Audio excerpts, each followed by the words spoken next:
Hi வணக்கம். இன்றைக்கி பார்த்தீங்கன்னா பாண்டியன் ஸ்டோரி இன்றைக்கான எபிசோடு தாங்க பார்க்க போகிறோம். அதுக்கு முன்னாடி என்னோடய சேனலை சப்ஸ்கிரைப் பண்ணி வச்சுக்கோங்க. வாங்க கதைக்குள்ளே போகலாம். இப்போ பார்த்தீங்கன்னா மீனாவை வந்து செந்தில் கேட்குறாரு, அம்மா இன்னுமா கோவமாக இருக்காங்க அப்படின்ற மாதிரி. ஆமாம் அப்படின்றாங்க.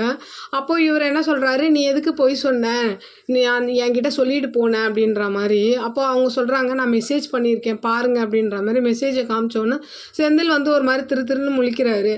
அப்படியே இந்த பக்கம் பார்த்தீங்கன்னா கஷ்டப்பட்டு பாண்டியனை வந்து பழனிவேல் வந்து வீட்டுக்கு கூப்பிட்டு வந்து எல்லாரையும் நிற்க வச்சு கேள்வி கேட்குறாரு. மாமாவை இப்படி இவ்வளோ பேர் 50 பேர் பேசி வச்சுருக்கீங்க, அக்கா உனக்குலாம் என்ன உரிமை இருக்குது, அவர் வந்து இப்படி பேசி வச்சுருக்கு, அவர் அந்த வீட்டுக்காக எவ்வளோ பாடுபட்டிருக்காரு அப்படி இப்படின்னு சப்போர்ட் பண்ணுறாரு.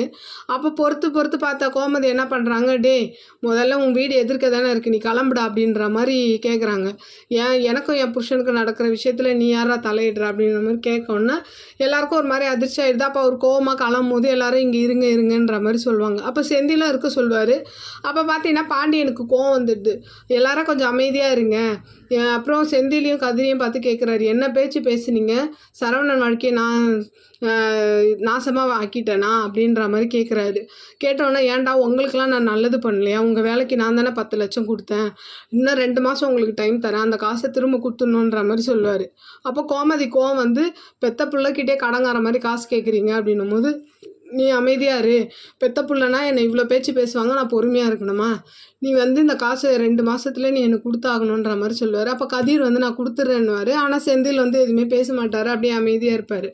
அப்போ என்ன பண்ணுறாருன்னா, இவர் டிஃபன் எடுத்துகிட்டு வந்துட்டு வெளியில் வாங்கிட்டு வந்து சரவணன், அரசி, பாண்டியன் இவங்க 3 பேர் சாப்பிட்றாங்க. அப்போ காந்திமதி வந்து கேட்குறாங்க, கோமதி வீட்டில் சமைச்சு வச்சுருக்கா, நீங்கள் ஏன் வெளியில் சாப்பிட்றீங்க அப்படின்னு கேட்கும்போது, பொண்டாட்டியும் சரி பிள்ளையும் சரி என்னை இவ்வளோ அவமானப்படுத்தி பேசுவாங்க, நான் இந்த வீட்டில் சாப்பிட்ணுமா, எனக்கு அப்படி அவசியம் இல்லை அப்படின்ற மாதிரி சொல்லி இன்றைக்கான எபிசோடு அப்படியே முடிக்கிறாங்க. பார்க்கலாம் நாளைக்கு என்ன நடக்குதுன்னு பார்த்துட்டு நான் உங்களுக்கு ரிவ்யூ கொடுக்குறேன். என்னோட சேனல் பிடிச்சிருந்தா லைக் பண்ணுங்கள், ஷேர் பண்ணுங்கள், கமெண்ட் பண்ணுங்கள். என்னோட சேனலை சப்ஸ்கிரைப் பண்ணி சப்போர்ட் பண்ணுங்கள். நன்றி, வணக்கம், பாய்.